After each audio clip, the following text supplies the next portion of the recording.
안녕하세요. 김성길 목사와 함께하는 예수님 이야기 제4단원의 이 시간에는 170회가 되겠습니다. 자, 이 시간도 본문은 마태복음 6장 25절로 34절입니다. 염려와 고민을 해결하는 방법들 6번째, 현실적인 방법들 2번째입니다. 오늘을 살아라 하는 제목으로 말씀을 나누려고 합니다. 자, 마태복음 6장 25절로 34절 다 같이 함께 읽겠습니다. 그러므로 내가 너희에게 이르노니 목숨을 위하여 뭘 먹을까, 무엇을 마실까, 몸을 위하여 뭘 입을까 염려하지 말라. 목숨이 음식보다 중하지 아니하며 몸이 의복보다 중하지 아니하냐. 공중의 새를 보라. 심지도 않고 거두지도 않고 창고에 모아들이지도 아니하되 너희 하늘 아버지께서 기르시나니 너희는 이것들보다 귀하지 아니하냐. 너희 중에 누가 염려함으로 그 키를 한 자라도 더할 수 있겠느냐. 너희가 어찌 의복을 위하여 염려하느냐. 들의 백합화가 어떻게 자라나는가 생각하여 보라. 수고도 아니하고 길쌈도 아니하느니라. 그러나 내가 너희에게 말하노니 솔로몬의 모든 영광으로도 입은 옷이 꽃 하나만 같지 못하였느니라. 오늘 있다가 내일 아궁이에 던져지는 들풀도 하나님이 이렇게 입히시거든 하물며 너희일까 보냐. 믿음이 작은 자들아. 그러므로 염려하여 이르기를 무엇을 먹을까, 무엇을 마실까, 무엇을 입을까 하지 말라. 이는 다 이방인들이 구하는 것이라. 너희 하늘 아버지께서 이 모든 것이 너희에게 있어야 할 줄을 아시느니라. 그러니 너희는 먼저 그의 나라와 그의 의를 구하라. 그리하면 이 모든 것을 너희에게 더하시리라. 그러므로 내일 일을 위하여 염려하지 말라. 내일 일은 내일이 염려할 것이요 한날의 괴로움은 그날로 족하니라. 아멘. 자, 지난 시간에는 분석, 현실적 방법으로 분석을 해라 하는 말씀을 드렸어요. 할 수 있는 것과 할 수 없는 것, 가능성이 있는 것과 최선과 차선, 그리고 그 결과에 대한 수용의 여부, 변화시키고 발전해야 될, 또 사용해야 될 자원들에 대한 분석, 이런 것들을 이제 하시면 도움이 됩니다. 자, 이 시간에는 미래에 있을 것을 끌어와서 고민하는 것에 대해 살펴보려고 합니다. 이런 경우 많죠. 저도 그런 경험 엄청 많이 했습니다. 또 지금도 하고요. 무슨 말이냐면은 고민하다가 오늘을 놓쳐버리는 거예요. 오늘 아무것도 못해. 근심하고 고민하고. 근데 그 고민이 과거의 것일 수도 있고 지금 벌어지는 일인데 아직 끝이 안 난 미래적인 것일 경우도 많아요. 그러니까 근심 고민하다가 오늘 하루를 잃어버리는 거예요. 그래서 우리가 고민을 해결하는 방법 중에 하나가 오늘을 살아야 돼요. 오늘 나의 할 일을 열심히 하고 오늘 내가 해야 될 역할을 충실하게 하고 오늘 내가 과거에 매이지도 말고 미래에 묶이지도 말고 미래 것 땡겨와가지고 미리 그것 때문에 막 아직 결과는 나타내지도 않았는데 그 결과를 가져와서 막 이런 경우들, 또 이런 부분 때문에 오늘 하루를 잃어버리면 절대로 안 된다는 거죠. 왜냐하면은 오늘 하루를 살다가 문제가 해결되는 이런 일들도 굉장히 많거든요. 그래서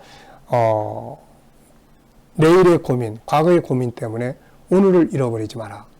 오늘을 열심히 살다 보면 오늘의 삶으로 근심과 고민을 이기고 나갈 수 있고 해결될 수 있는 일들도 벌어질 수 있다. 그래서 지혜로운 사람들은 고민 때문에 오늘을 잃어버리는 일들을 하지 않습니다. 고민은 고민이고 어차피 그거는 오늘 당장 해결될 일이 아니니까 오늘 할 일을 열심히 성실하게 충실하게 하는 거죠. 그러다 보면 그걸 통해서 뭔가를 발견하게 되고 뭔가 얻게 돼서 고민을 이기고 나갈 수가 있게 되는 거죠. 네. 혹시라도 염려하고 고민 때문에 방에 움츠려 앉아 계시거나 할 일들을 중단하고 오늘을 놓치고 있는 분들이 계시면 이 이야기를 꼭 기억해 두시기 바랍니다. 예수님은 이미 이런 말씀을 해 두셨잖아요. 예수님께서는 오늘 본문 속에 보면 34절에 내일 일을 위해서 염려하지 마라. 내일 일은 내일이 염려할 것이요 한날의 괴로움은 그날로 족하다. 내일 거 가지고 염려하다가 오늘 잃어버리지 말라는 말씀이죠. 자, 이 말씀을 보면서 이런 것들을 잘 사용했던 사람들이 있습니다. 자신의 미래 때문에 염려하고 고민하던 한 의학도가 있었습니다. 그는 고민하고 염려하다가 자기 미래에 대해서 불투명한 자기 미래 때문에 고민하다가 어느 날 어떤 책을 한 권 읽게 됐어요. 그러면 그 책 속에서 마음에 몹시 끌리는 한 구절의 글귀를 발견을 했는데 이 한 글귀가 뒷날 그의 장래에 엄청난 영향을 줬습니다. 그는 몬트리올 제너럴 병원에 의학도했으며 졸업시험을 앞두고 고민을 많이 하고 있었어요. 시험에 다행히 통과할 수 있을지, 만일 떨어지게 되면 뭘 할 것이며 어디로 가야 하며 개업은 어떻게 해야 할 것인지, 그리고 앞으로 어떻게 생활할 것인지에 대한 고민이 많았던 거죠. 요즘 우리 청년들이 대학 졸업하면서 이런 고민들 많이 하잖아요. 이런 염려와 고민. 뭘 할 것인지, 어떻게 살아야 될 것인지.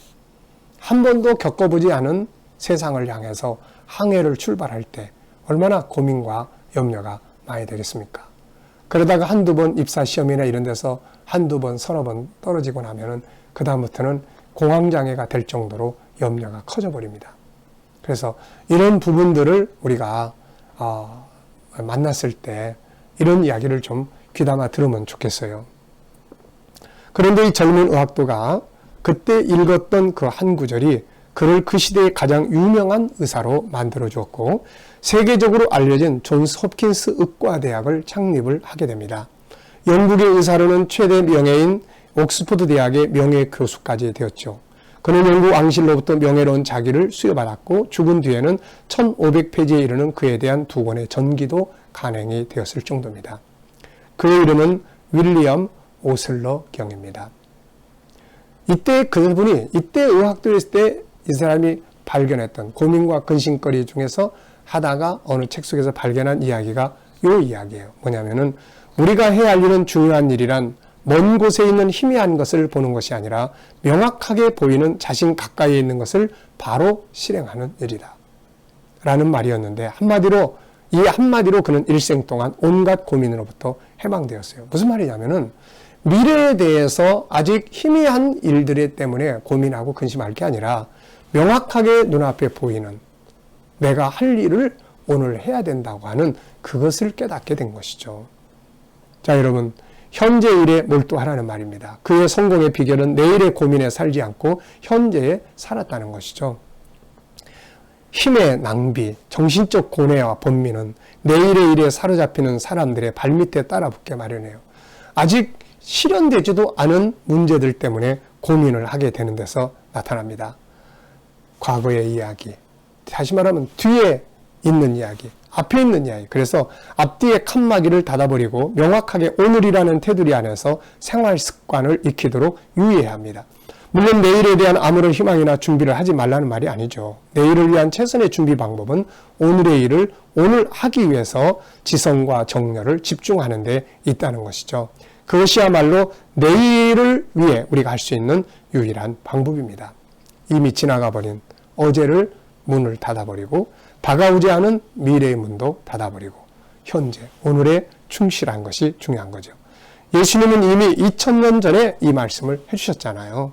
마태복음 6장 34절 내일 일을 위해 염려하지 마라. 내일 일은 내일이 염려하는 거다. 한날의 괴로움은 그날로 족하다. 그날 오늘의 일에 충실하라 그런 말씀이에요.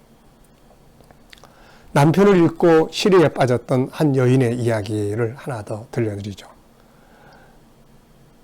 1937년 나는 남편을 잃었습니다. 나는 시리에 빠진 데다 거의 무일 뿐이었답니다.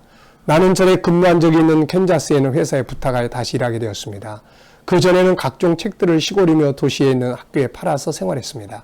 지금으로부터 2년 전에 남편이 병으로 눕게 되었을 때 차를 팔아버렸습니다. 그러나 그 뒤 첫 불입금을 마련하여 중고차를 월부로 사들여 다시 책 장사를 시작했습니다. 이렇게 밖으로 나다니게 되면 조금이나마 마음을 가다듬을 수 있으리라고 생각했던데 혼자서 차를 몰아야 하고 식사를 한다는 것도 너무 참기 어려웠습니다.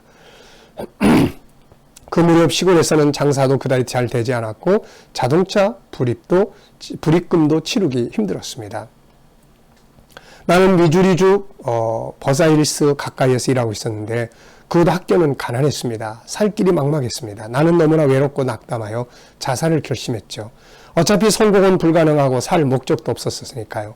저는 아침마다 일어나 인생에 직면하기가 두려웠습니다. 자동차의 불입금을 못 내게 되진 않을까? 집세가 밀리게 되면 어쩌나? 밥값이 떨어지진 않을까? 점점 쇠약해지는 것 같은데 의사를 찾아가 볼 돈은 어떻게 마련할까? 이러한 모든 일들이 걱정거리가 되었죠. 내가 자살을 결행하지 못한 것은 동생이 슬퍼할 일과 나 자신의 장례 비용조차 없었기 때문입니다. 그러던 어느 날 우연히 한 권의 책을 들추다가 책 중에 한 구절을 읽고 시리에서 빠져나와 살아갈 용기를 얻게 되었습니다. 나는 지금도 그 문구에 대해 감사하고 있습니다. 그것은 이런 내용이었어요. 현명한 사람에게는 하루하루가 새로운 삶이다 라는 말이었어요. 현명한 사람에게는 하루하루가 새로운 삶이다. 네. 오늘 하루가 얼마나 소중하냐 그런 이야기죠. 나는 이 구절을 타이핑해서 언제나 볼 수 있도록 내 차의 유리창 앞에 붙였습니다. 하루하루를 살아간다는 것은 그렇게 어려운 일이 아니라는 걸 알게 됐죠. 전체를 막 계산하면 한 달 뒤에 월세 어떻게 내, 뭐 내 막 이러다 보면은 그냥 그 고민 때문에 오늘을 놓쳐버려요. 그런데 오늘 하루를 살자. 오늘 하루를 아름답게 살자. 하루는 살 수 있단 말이에요. 네. 그래서 이분은 지나간 어제의 일을 잊고 내일 일을 생각하지 않도록 하는 것을 배웠다고 합니다. 아침마다 저는 오늘은 새로운 인생이다라고 혼자 말을 했습니다. 고독의 공포와 궁핍의 공포를 극복하는데 이것이 성공하게 만들었죠. 지금 나는 행복하며 제법 성공한 셈입니다. 인생에 대해서도 열정과 애착을 느끼고 있습니다. 그리고 앞으로의 생활이 어찌되든지 두 번 다시 겁내지 않을 것입니다. 이제는 미래를 두려워할 이유도 없습니다. 나는 한 번에 하루만을 살고, 즉 현명한 사람에게는 하루하루가 새로운 삶이라는 것을 알고 있기 때문입니다. 로마의 시인 호라티우스는 이런 말을 남겼습니다. 오늘을 내 것이라 할 수 있는 사람은 행복하리라. 홀로 있으면서도 마음 편히 이렇게 살 수 있는 사람은 내일이 최악일지라도 나는 오늘의 삶을 살리라. 인간의 성질 중에서 가장 비극적 것 중에 하나는 현실을 도피하려는 것이다. 우리는 모두 지평선 저쪽에 있는 마법의 장미꽃밭을 꿈꾸고 있다. 그리고 오늘 자기 집 창밖에 피어있는 장미꽃을 즐기려고 하지 않는다. 멀리 있는 미래의 장미꽃밭은 생각하고 있지만 오늘 내 집 밖에 있는 한 송이의 장미꽃은 즐길 줄을 모른다는 지적이죠. 로엘 토마스는 이런 말을 합니다. 오늘은 주께서 창조해 주신 것, 우리는 기꺼이 그 속에 살리라. 오늘을 보라. 오늘이야말로 삶 중의 삶이다. 그 짧은 행로에는 그대의 현재의 모든 진실과 현실이 담겨 있나니 성장의 기쁨과 행동의 영광, 성공의 화려함.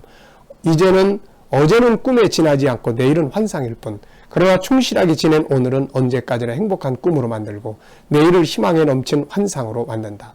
그러므로 오늘을 똑똑히 보라. 이것이야말로 새벽 인사다.